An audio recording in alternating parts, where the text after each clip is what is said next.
السلام علیکم اسٹوڈینٹس، آج ہم جماعت نحم کی درسی کتاب میں دی گئی غزل نمبر 4 کے شعر نمبر 5 کی تشریح کریں گے، اور اس غزل کی شاعرہ ہیں محترمہ پروین فنا سید صاحبہ۔ آئیے دیکھتے ہیں شعر نمبر 5 کو۔ باغباں تیری عنایت کا بھرم کیوں کھلتا، باغباں تیری عنایت کا بھرم کیوں کھلتا، ایک بھی پھول جو گلشن میں ہمارا ہوتا۔ ہر لغت میں باغباں سے مراد ہے مالی، اور یہاں مراد ہے محبوب اس غزل میں۔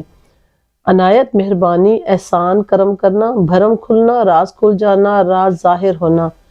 گلشن، باغ، چمن، مفہوم، جیسے میں نے پہلے بتایا تھا کہ ہر شعر کا ایک ظاہری مفہوم ہوتا ہے جو لفظی مفہوم ہم کہہ سکتے ہیں، اور ایک در پردہ جو شاعر کہنا کیا چاہتا ہے یعنی اصطلاحی۔ تو اس کا جو لفظی مفہوم ہے کہ اے مالی تیرے جتائے گئے احسانوں کا راز اس لیے کھل گیا کہ چمن میں میرے نام کا پھول تھا ہی نہیں۔ اور در پردہ شاعر جو کہنا چاہتا ہے اپنے محبوب سے کہ اے میرے محبوب تمہارے بے وفا ہونے کا راز اس لیے کھلا کیونکہ تم نے کبھی وفا کی کوشش ہی نہیں کی۔ تو تشریح میں ہم دیکھتے ہیں پہلے شاعرہ کا تعارف۔ محترمہ پروین فنا سید اردو ادب کی ایک ممتاز اور منفرد لہجے کی شاعرہ تھی۔ آپ نے عورتوں کے احساسات، ان کے مسائل اور جذبات کو بڑی خوبصورتی سے اپنی شاعری میں بیان کیا۔ آپ کی شاعری میں کلاسیکی روایات کا احترام اور جدید دور کے تقاضوں کا امتزاج پایا جاتا ہے۔ غزل کے اس شعر میں شاعرہ نے اپنے محبوب کو اس کی بے وفائی کا احساس کنایاتی یعنی چھپے ہوئے انداز میں کروایا، یعنی صنعت کنایا استعمال کرتے ہوئے کہ جو تم محبت کے دعوے کیا کرتے تھے کہ وہ تو تمہاری بے وفائی سے سارا بھرم کھل گیا۔ اور ایک حوالہ کا شعر ہے، زہر میٹھا ہو تو پینے میں مزہ آتا ہے، بات سچ کہیے مگر یوں کہ حقیقت نہ لگے۔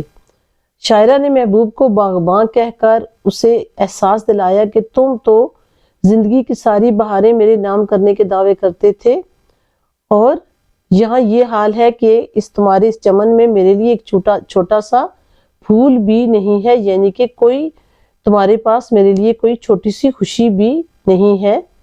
اور اگر ہم اس شعر کو شاعرہ کی تلخ اور دکھ بھری زندگی کے تناظر میں دیکھیں تو اس کا یہ شکوہ اللہ تعالیٰ سے ہے، اور بقول شاعرہ کے کہ اے میرے رب تو پوری کائنات کو نوازنے والا ہے اور خوشیاں دینے والا ہے، تو پھر میری زندگی میں دکھ کیوں؟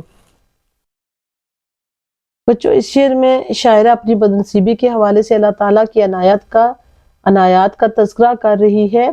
یہاں باغباں خدا اور گلشن دنیا یا زندگی ہو تو شاعرہ کی نظر میں اللہ عنایت کرنے والا ہے، تو پھر اس دنیا میں اس کے حصے کی خوشیاں اسے کیوں نہ ملی؟ یعنی یہاں پر شاعرہ کے کہنے کا مقصد ہے کہ اللہ تعالیٰ جو کہ ساری دنیا پہ عنایت کرنے والا ہے اور ساری دنیا پہ کرم کرنے والا ہے، اور سب کو اس کے حصے کی خوشیاں اور سب ملتی ہیں، تو شاعرہ یہاں پر اپنے دکھوں اور بدنصیبی کے حوالے سے اللہ تعالیٰ سے شکوہ کر رہی ہے کہ اللہ تعالیٰ ہر ایک کے لیے اتنی عنایات ہیں، تو پھر میرے حصے میں خوشیاں کیوں نہیں؟